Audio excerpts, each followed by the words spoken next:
Hey guys, we're hanging out at Interbike, and I met up with Justin Manthe, Director of Sales for North America, Stromer. Hello. Always beautiful bikes, some really cool updates. It looks like maybe some of the lights and stuff. Can you just take me through, 2018, what's going on with the company? Sure. Thanks for being with us, Court. Sure. So the big news for Stromer is, as a European brand, we follow the European spec. And in Europe, for next year, all-speed pedelecs, which is our focus, have a new standard. And the big elements of that new standard is increased front lighting, is working tail lights on the bikes. Oh, You've yeah. seen this in the past. This is the Supernova, like the fancy one. Right, so you've seen that. So you'll see that on a lot of Stromers for next year as we transition.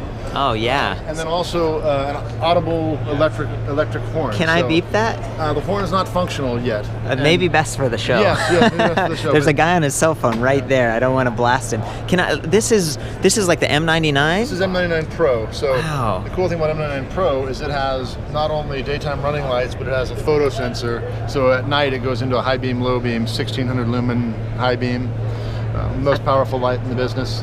Well, yeah, when you combine that with the rear light, these are going to be really... Is this one of the colors, this brushed aluminum? So this bike is what we call the ST2 Limited. It's a limited edition to 555 globally. It's based on our ST2 platform, but updated for the new European spec, meaning it will have increased headlight, it'll have the working tail light, brake light combo, it'll have the audible horn. But this bike is in a brushed aluminum finish, so everyone will be unique. Yeah. It's going to come with a Brooks saddle, Brooks grip package, huh, nice. Brooks pannier. Oh, it comes with a pannier. Limited edition SIG bottle, and all of those things will be labeled as well with the Whoa. with the number, so they'll all be numbered one to out of 555. I like your limited edition stuff. I remember the ST1 Limited. It was like blue. It's beautiful. These bikes always are the best value in our line because we're giving you a lot of upgrade for very little money, and you get a bike that's really exclusive. Very few of these will make their way to the US because of the popularity of them in Europe, and they have a head start, unfortunately, on us. How much are these? So this bike will be $799. Okay. And that's $1,000 over the price of a current ST2. Yeah. But it has our 983 watt-hour battery, which is already a $500 upgrade. Wow, nice. So we're almost a kilowatt hour. Right. So you're at the 983, which we have an up into the range of 110 miles. So we say between 70 and 110 miles. You still got that awesome display panel with, does this have like the recovery? I don't know. Tell me what the features are. We're going to be on the Omni in a minute, Court, but as part of the update for 2018 is a new Omni. We call it Omni C or Omni Connect. Oh, so, okay. I didn't realize that. Everyone who's familiar with Stromer and our connected platform knows that that's been out for 4 years. ST2 launched in Europe 4 years ago, in the US 3 years ago. Yeah. And that's roughly equivalent to an iPhone 4. So we're launching our new Omni Connect that'll be trickling in beginning in January, fully in the line by April. Okay. And that'll be on all connected bikes. And it's also upgradable on an existing bike. So that's what I was going to say. Yeah, so if you have the older ST2. Customer owns a current bike, they can upgrade it to the new Omni if they want those features. And I'll kind of cover a few of those features with you. These aren't fully functional Omnis, but I can walk you through some of those features that they have. Jump up here? The coolest features you'll see on this, and again, these aren't fully functional Omnis yet, but anyone who has a Stromer now knows that when you have to push you're using pressure touch. Yeah. These are capacitive touch, so you can cycle through with just a tiny touch of the finger. Can I try? Sure. Yes, it works. So super simple touch. That means you can touch it with a glove. You're not going to have that issue. You'll also see a menu bar along the top. So some of your features are going to be on the menu bar rather than popping up for you. Now wait a minute, is the capacitive touch also an upgrade, like if you have the older software, or is that still pressure? You'll get a complete new Omni. So if it's not a software push, it's a whole new it's a physical upgrade. It's a hardware update. Yeah. So this is a brand new Omni unit. So a new unit. And these are fairly easy to change out. There's a spanner that you use to remove them in the back, so any shop can change them out simply. Fantastic.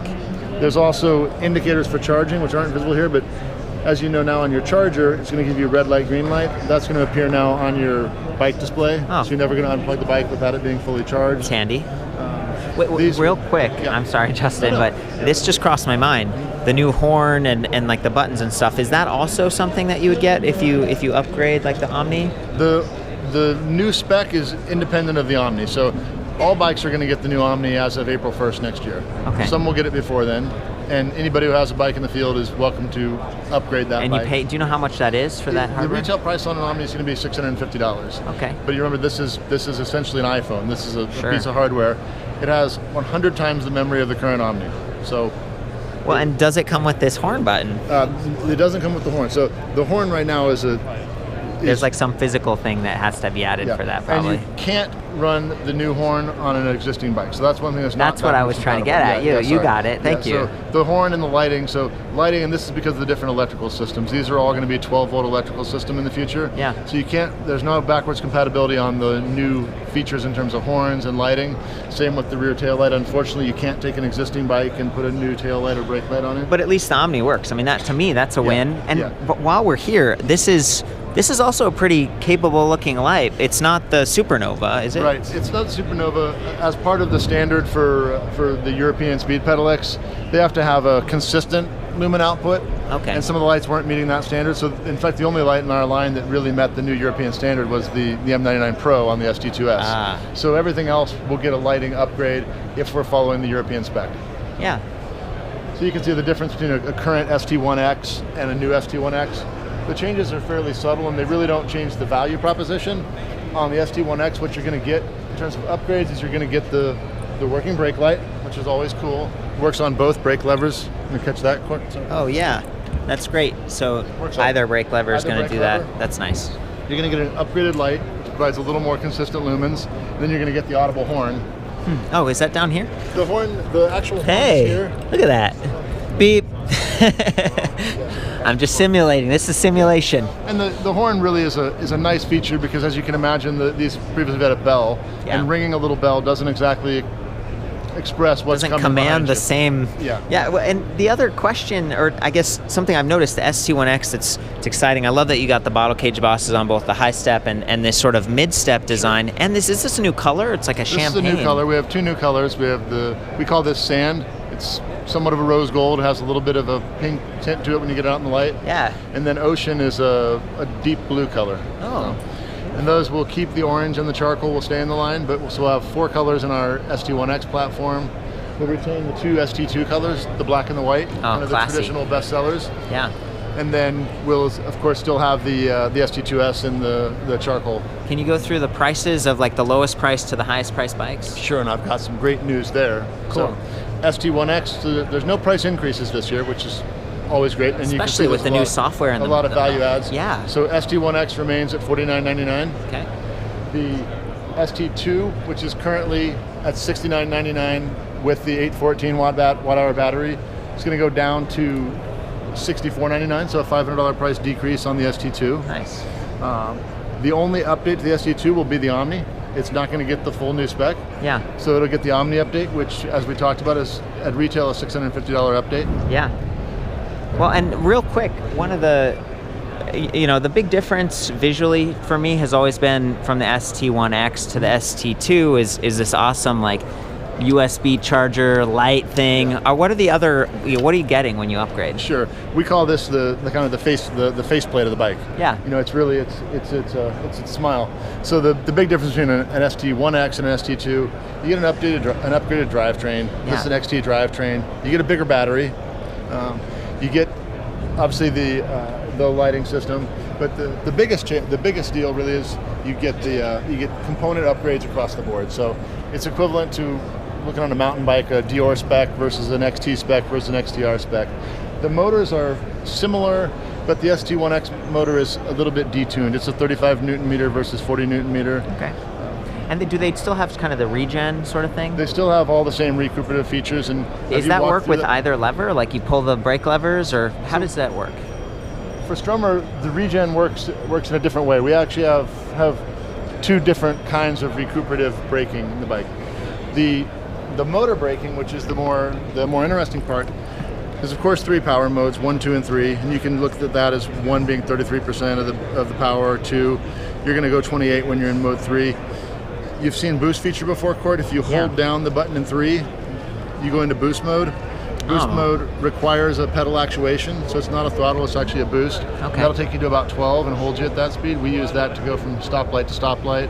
Oh, so it's like you kind of moving your pedals, but you don't have to push, and that way you get around the... You have to engage it, so you have to engage the pedal, but as long as you're holding on that button, you'll go to about 12 miles an hour. Huh. And that's really good when you're in stop-and-go traffic. Okay, let me describe this one more time. Yep. You pedal a little to start, and then it keeps going. You give it one engagement, so I can hold the button as long as I want. And it keeps going. Okay, so I hit the button. But when I let go of the button, it goes out of boost mode. It'll go back into whatever mode I was in. It's kind of tiptoeing around the throttle, but giving people that. Yeah, I mean, I'm just being honest with. It's not and it only goes to 12, so that's less than half the maximum speed of the bike. Yeah, so I'm a fan of this. Yeah. I mean, to be honest with you, I have a sensitive knee. Sometimes you hit a stoplight, and it's nice to just get a little boost. We had a customer last week who had his saddle stolen and rode home in boost mode. Huh. Because he wasn't going to pedal home. That's right. Or your chain breaks. Yeah. Or something. Yeah. Well, I guess you'd need. Dang it. Yeah. So close. Yeah. So I'll show you the recoup and we kind of sometimes call it engine braking. So when you move down, when you move through the power ranges, the 1, 2, and 3, that's with a single touch. It takes a hold to go into recoup or to go into boost, and that's so that you don't accidentally go in there. So you can push it as many times as you want. It won't go into, this is no assistance, it won't go into recoup. When you hold it is when it goes into recoup. There we go. In a recoup, there's 5 levels of recoup, and we look at this as all of our assistance modes 1, 2, and 3 are giving you power. This is resistance now. That's nice. And so in resistance, in recoup, you actually have 5 levels of recoup. So each one of these is more resistance on the bike, and you can actually control your speed on a lot of downhills by just moving through these like you would on a manual transmission car. So this is all braking, not with the brake levers, but in the motor. So this is not using your brake pads or your brakes at all. So if let's say I'm in pedal assist level 2, and I pull the brakes, the light's going to come on, but there's no recoup happening. There's recoup There is a little bit. But minimally. Okay. And that can be adjusted. There's a brake sensor setting. You can adjust that to high or low. And what that means is if you have your brake sensor mode high, when you pull the brake lever, the motor is going to actively assist you in braking. It's like that 5th level of regen. Yeah. So when you pull the brake lever, it actively assists you. That might be good. It might be bad. If you're in stop-and-go traffic, that's not good, because the minute you hit the brake lever, the bike's going to start slowing down. Yeah. Sometimes you might just tap the brake lever if you want to just slow down a little bit. Yeah. So you can set that to low sensitivity, and then it's not going to actively assist you much at all. You have just brakes. A lot of adjustability. Yeah. Justin, is this the new display here too? This is the current display, not the I was wondering because it didn't have the menu bar or the touch. So is that the case with the ST1 X? Or no, this is just showing you the current spec and the new spec. So. Oh, okay. So, sorry to get confused, guys. Yeah, no, it's. So all the things we covered would be on the new Omni, but there's that display again. You packed a little bit more, and it's got that capacitive touch versus the physical. Cool. Yeah. The new Omni also has Bluetooth compatibility, which is great. And one of the big features of Bluetooth for us is that it'll have proximity sensing. So if you're connected via Bluetooth, when you walk up to the bike will unlock. When you walk away from the bike will lock. Just automatically. So as long as you're connected via Bluetooth, you'll connect and you'll lock and unlock when you walk up to the bike. Does this also still have some of the theft prevention stuff? It has all the same GPS tracking and theft protection. We can show you on the current display. It's the same. It'll be the same, but when you lock the bike, it requires a pin to unlock the bike. So if I don't have the pin, I can't access the bike. Oh boy, guys! This is 1, just 2, the default. 3, 4. Oh! You'll set your own pin when you own the bike. When you lock the bike and it's moved, the bike will immediately go into theft mode. And theft mode means the rear hub locks up, the lights flash, and it says theft mode on it. You'll also get a message on your mobile device that tells you your bike's been stolen. If you've forgotten to lock the bike, you can lock the bike via your mobile device. That's cool. If you've forgotten to lock the bike and it rolls away and it's stolen, you can put it into theft mode as well. Your shop can also do that for you, as well as Stromer Corporate can do that for you. Oh, neat. And then the recovery. When that's stolen, the bike has, so at any time we have GPS capability, so you can locate the bike via GPS. As well, you can call Stromer and we can help locate the bike for you. Does this cost extra? Is there a service fee or? There's no service for this, so each bike in theory has a phone number assigned to it because it's using a cell signal, but that's something that Stromer pays for globally, so you receive that service and it's a lifetime service on that. Well, let's be honest, your bikes are a little more expensive. It's just high quality, the lights, the look of it and everything. So to have that kind of service sort of as a feature is really nice. Do you have different frame sizes, or we got the high step and kind of the mid step? Yes, we make 3 frame sizes. We make a 17. In the 17, we make both a sport and a comfort. We call the step through a comfort frame. Okay. So 17 has comfort and sport. Then we make a 20-inch sport and a 22-inch sport. So we'll fit comfortably anybody from 5'4" to 6'6", 6'7", Yeah. in the bigger frame. Well, that's fantastic. I appreciate the time, zipping through all these updates. Justin, you've done a great job. Is there anything else you'd like to say for 2018? The other thing we didn't mention is ST2S, our current flagship bike, is also going to have a price reduction for this year. Whoa, how much? It's going to go down from $99.99 to $89.99. Wow, and that one has the electronic shifting. That has the XTR Di2 shifting, so that's our flagship bike, so that's a big shift. And that's in anticipation of our much anticipated ST5. Which What? More information to come. Oh my gosh, it's teasing us. That's great. Yeah. What's the website? Stromerbike.com. Okay, well, thank you so much, Justin. I hope you have a great show. Thanks, Court.